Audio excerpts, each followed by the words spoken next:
Udi Akwamu si ho. Wo hwe won so. Bi wo twa fra, de won ba.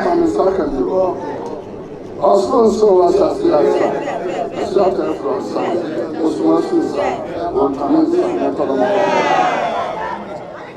that's a bread. Kubuating, Achiami wo ho.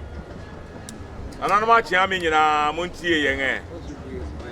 Sending a day in a year, no, every tete, and Akwamuhene a ball. Just the doma na say just paying the bata ne ho na ribia ni wa enabri ode ne ho kwa Offei Kwafo II otoso abiesa one ne maame say wo pama wo just paying ana just dom wo anonti enadwumadi kase a enti sei yenwura eye ode ne ho kwa Offei Kwafo II otoso abiesa ene ne maame na dan fra kuma a otoso abie wo de say adwumadi hye eye jase mpanyin sa na yahwehwe mu no yehu say ode hye bi wo ho a wasoma che anonti ode hye a na ne din de Alex Kwafo Akoto efini mufrase ena osomwe Akwamuhene a otoso abie na esane ni djuma penti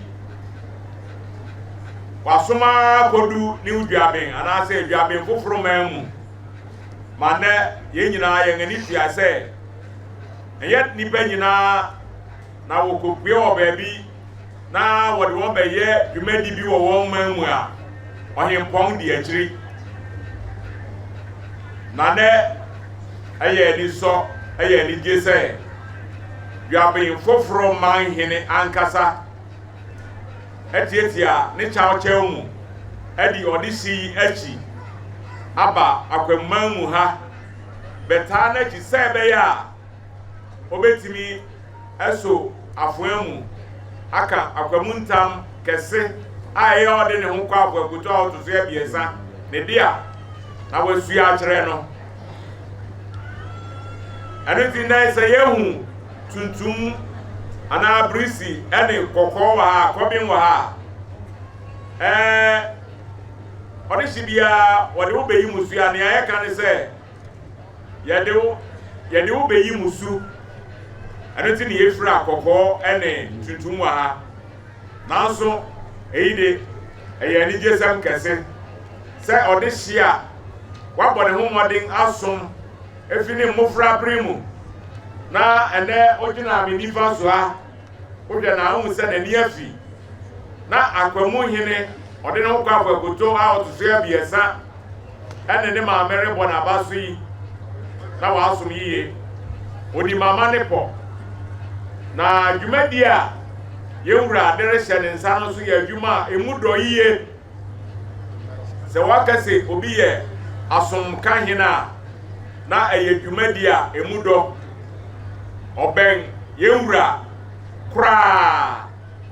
kra anenti yenja asefo yetoto na no yehwehwe nachi yehwehwe se oyode hyekan na afei yehwehwe hu se ribia ni ho a etochima oni abanmane bia anenti yesra ya maame na na fra kuma otoso abie hokwan amane a edikan no na yesese ni fi na yekoye ana na himfi na yesi yekoye enti yesra ya maame kwan ma na anu yara ama ye hokwan na ya ye sa amane no awie anenti na ye begina ha sani ajasefo mpanyin ama me sa tumi semini jasefo anim se jase panyin na memfa odeshi enkyere Akwamuman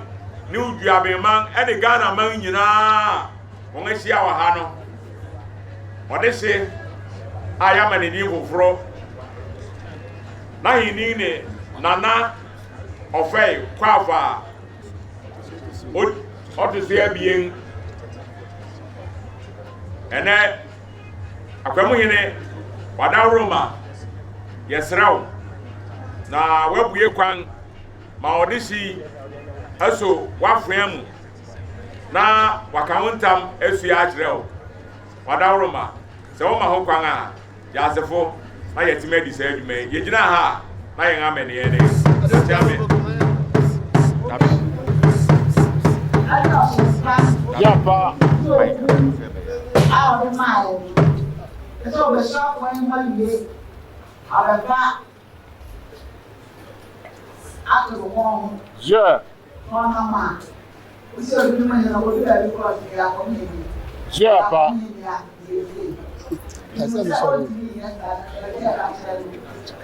I'm going now. But you feel in the heart of the talk of sleeping. I have been wondering. Shop will actually act up on money. Yapa. And yeah, or they are muscle, but someone on swap, no friend. Asomkahene other councillor will be head of our team, and you are before that councillor. Yapa. It's a lot of women are prepared. As a way, now, before we share my this one out. Yeah. My I said, I can't now Offei Kwafo II. Jumpa.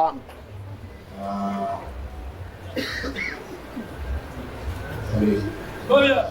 You know. You say, this will be our match.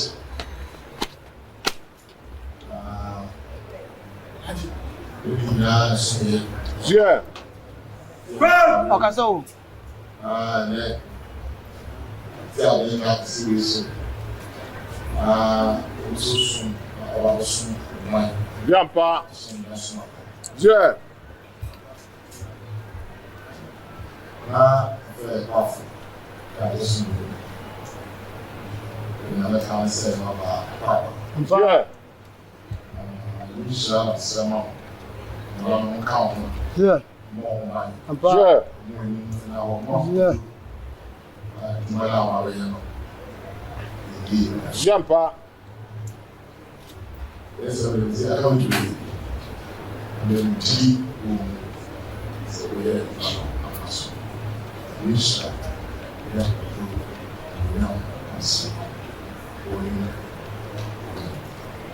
yeah.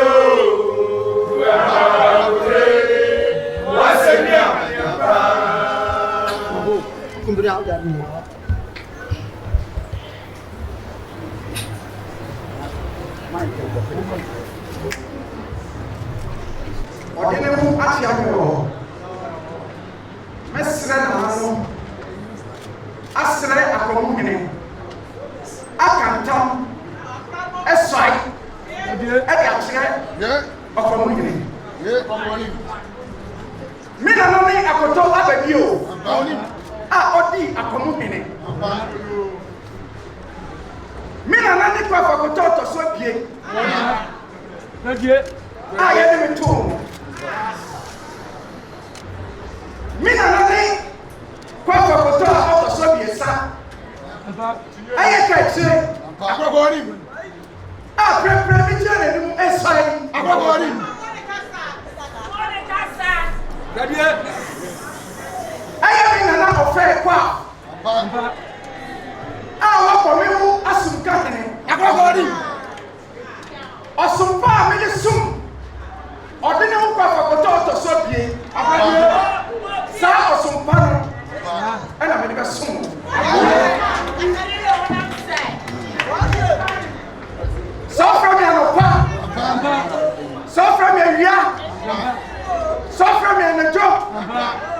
So yamo.